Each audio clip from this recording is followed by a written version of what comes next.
Hello, hello, Q Tribe. Thanks for joining us tonight, Sunday night. We have a special guest with us.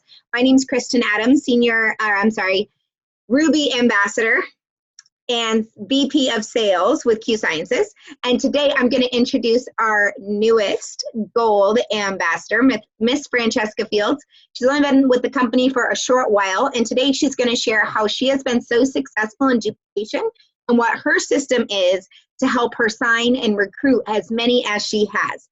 So Fran, unmute yourself, girl, and let's take it away. Hey y'all, my name is Francesca Fields and I am a Gold Ambassador, which is absolutely nuts.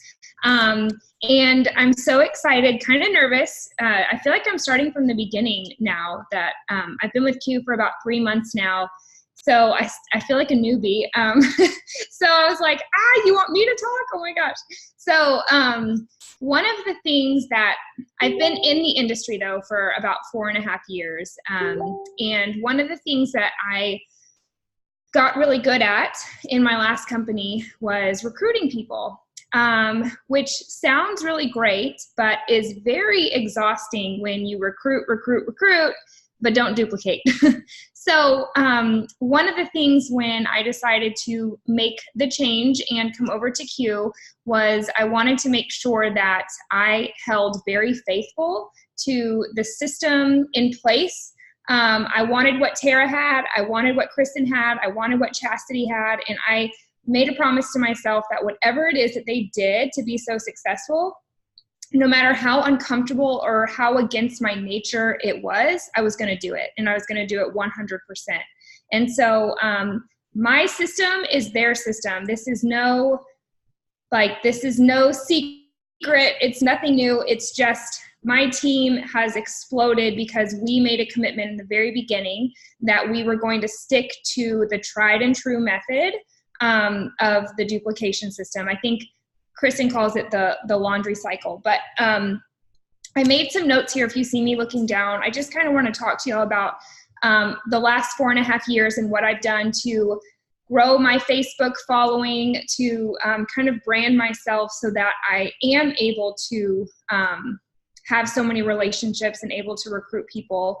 And then what we're doing now that we're bringing people in, how are we helping them also be successful? So the first thing that I started working on a few years ago was really branding myself and adding value to people. So my Facebook page, I try not to make it all about business. And I would really encourage you to go to your own Facebook page and scroll down and look through your newsfeed and really ask yourself, like, are you branding yourself well, or are you all business? Or how are you and how am I adding value? So my niche, my stage of life for the last 5 years has been a stay-at-home mom. I've got 3 young kids. I've got a 5, 3, and a 1-year-old. And so the last 5 years of my life since I started network marketing has been the mom stage. And so the way that I try to add value is I do it with humor, because you gotta laugh or you're gonna cry. At least that's my life. Some of y'all know my kids, and it is utter chaos and destruction all the time. And so I make it funny. And so if you go to my page and you scroll. No, you already had one. Ooh. Uh-oh, someone's not muted. You're gonna see funny kid stuff, and you're gonna see some of the funny stuff that my kids do. And that doesn't have to be your brand. You've really got to think, like, what's your stage of life and where in your life do you add value? Every single one of us, I don't care how old you are, how young you are, what you do, like, I don't care. You have some sort of special ability that adds value to people. And so hone in on that and start to, if you don't, start to use that in your Facebook. And one of the things that I also started doing about 5 years ago, or probably about 3.5 years ago now, was expanding my network through Facebook groups, which goes along with my branding. I expand through mommy groups on Facebook, and that's how I constantly have a warm market. Even 4.5 years into my network marketing business, I have a constant flow of warm market because I'm constantly making friends on Facebook that relate to me. and relate to my stage of life, and I relate to them. And so I would, that's something that's really helped me as far as being able to constantly build relationships and have people that are interested in what I'm doing. So basically I wrote down, be a page that people want to visit. Be a page that people look forward when your name pops up on their newsfeed, that they're like, oh, what's Francesca's kids up to? It's not even about me, it's about my kids. And that's totally fine by me. But it's something that people want to see, whether they feel bad for me because of what the kids did, or whether they just think it's funny and it brings a smile to their face. They want to follow me. Some of them don't, and they block me, and that's cool too. But I feel like some of them want to follow me just because of the value that I can add. And then I engage often with people. So some people come to me and they say, well, nobody comments on my posts and nobody likes it and sees it. And the first thing I say most of the time is, how often are you engaging with other people on Facebook? How often, do you just scroll, or do you stop and make a comment on the people's Facebook posts that you're seeing?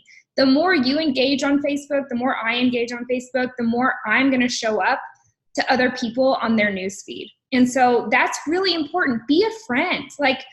Any comment works, if somebody goes on vacation, oh my gosh, that looks like so much fun. What did y'all do there? Or however it is you can comment and be a friend and engage. I do that as often as possible. Okay, so when I do post about my business, which I haven't personally in the last 3 months even said the word Q Sciences on my Facebook page. I've kept it a total mystery. And this is something I did completely opposite of what I had done the previous 4.5 years with a different company. I mean, that company name was all over my Facebook.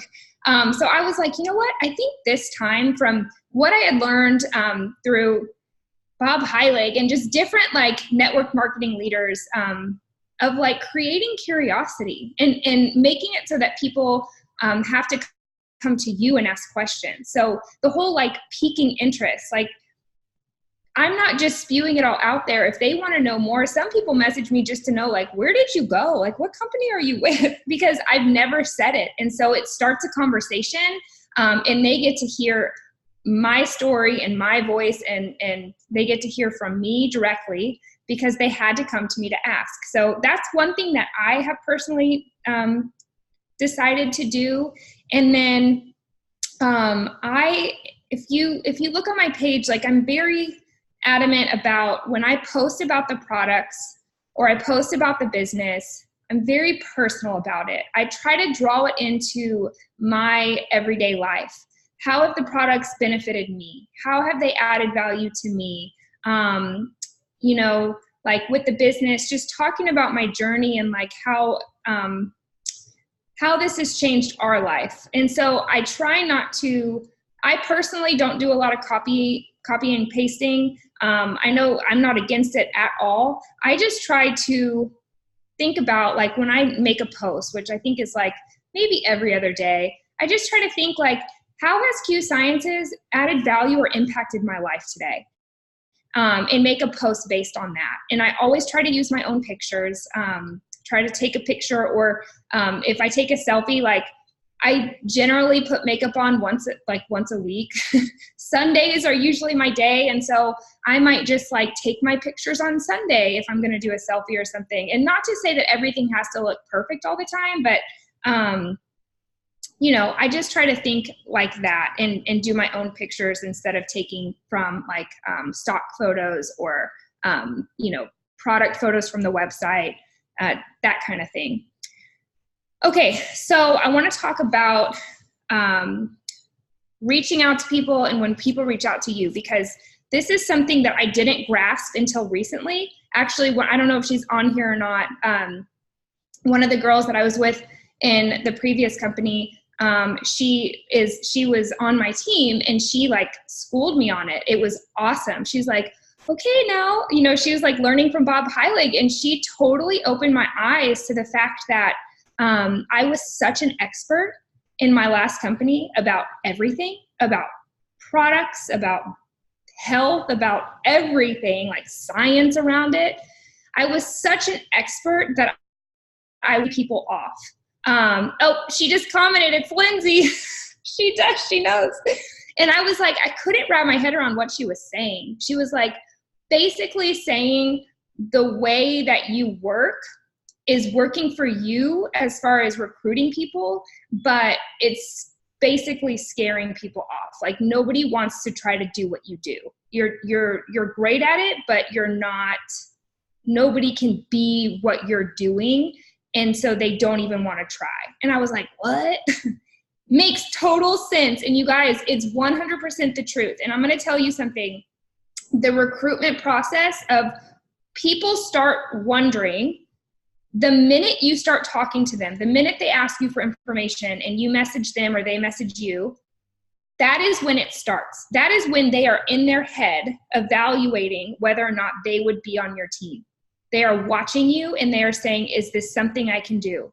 And if you go off and start giving all the scientific, information and knowledge about the products, they're thinking, dang, she's smart. I trust her and I'm going to use these products, but there's no way I could ever do what she does. And so they're already deciding it's too hard. They don't want to do it.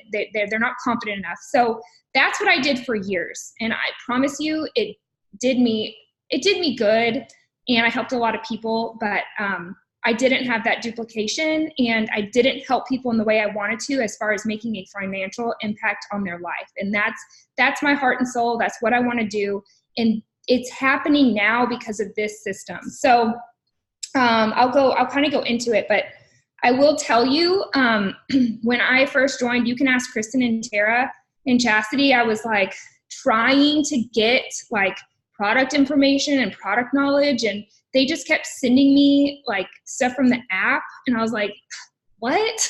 Like, I felt like I was free falling because people would ask me like about the products and I just would send them stuff from the app. And I felt like I was free falling because I'm so used to knowing everything there was to know about everything. And it felt weird to me not to be the expert. But my team has duplicated like wildfire because we made a commitment to stick to the system.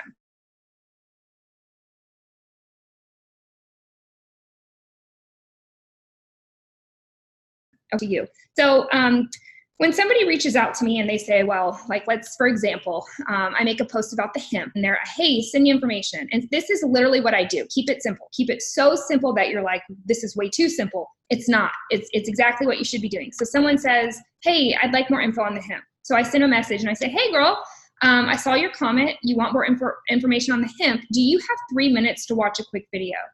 Yes, I do. Great. And if they don't have 3 minutes to watch a video, that's probably the first sign that maybe they're not ready. But usually they say yes. And so I go into the app and I find that hemp explain video. This is just an example. I find the hemp explain video. I send it over to them and I say, great, here's the video. I'm going to check in 5 minutes. Give them a few minutes to watch the video, check in. Hey, what did you think? And so it's that simple. I don't go into like, all the stuff about hemp and endocannabinoids and blah, blah, blah, blah, blah. I just say, can you watch a quick video? Okay, so they think to themselves, she just copied and pasted a link and sent it to me, and I watched it and I loved it. Like, I can do that, Okay, so I'm never the expert. I use third-party tools. If somebody is interested in the Q-Core Q-Max, I send them the info sheet on the Q-Core Q-Max. I say, great, this is the combo I'm taking. I love it. I'm going to send you a quick info sheet on it. And I have the screenshots of the info sheets. I send it to them. And then I say, what do you think? If they're interested in the business, I absolutely love the Jake Spencer business reveal he did. Like, I think it was probably like a month and a half ago. I've gotten such good response on that video. He's really good at explaining the company and the business and the product. So anytime somebody's interested in the business, I voice message them first, and I kind of tell them a little bit about my journey or my story. And then I say, do you want to watch it? Do you want to watch a video? It's not quick. It's 40 minutes. And so in that, I feel like too, that's kind of like my way of weeding people out, I guess. Like, are you really serious? Are you going to watch a 40-minute video? If you're not, I don't know, you're probably not going to put what it takes into this business to get what you want out of it. But I send that video, and then if they're still interested after that, that is when I either schedule a 3-way call or a Zoom call or something like that to get on the phone with them. And that's something that I want to tell y'all. What you do with people, how you handle the recruitment process, is exactly how they're going to handle the recruitment process when they're then talking to their friends. So I'm super mindful of what I do. I want my team getting me on 3-way calls. I want my team getting face-to-face. I want my team being bold and picking up the phone. And so I am going to do that with the people that I'm talking to. Because what I do with them, they will then pass on. So that's really important to me. And it's a super simple process. So we get ghosted, and that's just a fact of life in network marketing. We get ghosted. People stop answering. That just happens, and the world goes on. I'm extremely diligent about following up. My follow-ups are very simple. People usually say, well, what do I say when following up with someone? And I'm literally like, just say, hey girl, I know you were interested in the hemp a few weeks ago, and we talked about it. Do you have any more questions? Can I answer any more questions for you? Or what did you think about that video? Or I absolutely love the Tuesday night QIQ. That is like my go-to follow-up method. And this is what I'm teaching my team also. We usually on Tuesday nights have an influx of people coming in, inviting to that group and having them watch the video. Because number one, it is something that happens every Tuesday at the same time. It's predictable. It's consistent.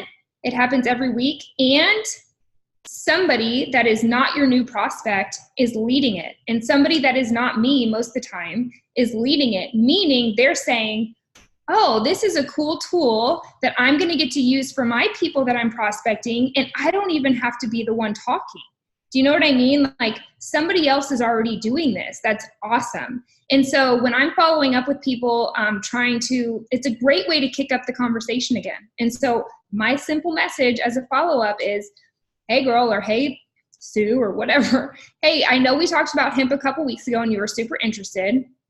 Tonight at 8 p.m., we have a 30-minute overview of the business, products, and the company. Would you be interested in watching? Or do you want me to add you to it? Or do you want to check it out? Super simple. Like this, the simpler and the shorter the message, the better. And I always end with a question. And so I use the QIQ a lot. Okay, so let's say the QIQ does the, like, they sign up, they're ready. So I sign them up, and signing them up, I feel like maybe part of the problem with what I used to do in the past was I felt like you sign them up and that's the end of the line, maybe. I don't know. But now I know, as I'm following this path in this system, that signing somebody up, actually recruiting them into your business, is literally just the beginning. And my responsibility after I sign somebody up is immediately when I sign somebody up is I send them the onboarding information. I have it saved on a notes in my phone, because remember, what you do with them is what they will do forever and ever, amen, with every single new person that they sign up. You want to do it right, because you're showing them, you're teaching them, you're molding them into what they are going to then do. And so I send them the onboarding sheet, and I say, hey, step 3 is the launch document. Please pull that up, print it out. And if it's close to a Thursday or Saturday, I say our next launch call is Thursday at 8 p.m. or Saturday at 10 a.m. Central Time. Can you hop on one of those? And if they're like, or if we're like Monday, or Sunday, and I've signed somebody up, I send them a recorded launch call. And I say, watch this with your sheet. And as soon as you're done, we are scheduling a goal-setting call. It is non-negotiable for me to get on a goal-setting phone call with every single new person that I sign up. I had, I don't even know how, I think I had like 2 today, 2 yesterday. I mean, anytime I sign somebody up, we are getting on an individual face-to-face goal setting call. And what we do then is they have to watch the launch first. So the first thing I do is, do you have any questions about what you saw in the launch? We make sure that they have their list. And basically I tell them, like, the first thing you need to focus on, and we talk about all sorts of different ways. I reiterate the laundry process, the piquing interest, the reaching out to your Fab Five, the 5 you want right away, what to say when somebody reaches out to you. I reiterate the third-party tools, the app. And then I say to them, like, your first line of order, the first thing you need to do is find your 3 preferred customers with 300 customer volume so that next month your products are free. That's like, yes, care and share. Because if their products are free, they will stick around. It's when the pressure of having to keep up. I mean, I used to spend so much money on my supplements every single month, and to take that off my plate, to take that out of the budget is amazing. And so the first thing I want them to do is get their care and share with their 3 preferred customers. And then the second thing I want them to do, find your 2 personally enrolled ambassadors, the 2 people that you want to bless the most. Who do you want in this business with you on the front lines? The first people on your team, who do you want that to be? Call them. I always get on the phone, call them, let them hear your excitement, and be yourself. Don't try to be somebody you're not, because your friends know you. So be yourself, but be excited. And then I tell them, and once you find those 2 people, we start the process over. We scoop them up, we launch them, we get them on a goal setting call, and we teach them how to do the same. And that's how the wildfire starts. That was actually the end of my notes. So that's basically so simple, you guys. It's not anything like magic or out of the blue or out of the ordinary. We are literally following that laundry cycle process that Kristen Adams talks about and taught us so well. And it truly, truly works. So I don't know if I'm supposed to ask questions. I know I'm supposed to close the meeting out, but am I supposed to let questions happen or no? If you can stop the recording, that would be ideal. See if you Yes. can do that. Okay. Yeah, and then you can ask questions, Fran. And then if you have time, you can. It's still recording. Record to the cloud? Yes. Stop. You know what? No. Let's just end the meeting, and if anybody wants to jump back on for questions while I'm driving, I can answer them too. Go ahead. Yeah, I can't stop the recording, but I'll end the meeting. Okay, see y'all later. Bye. Bye.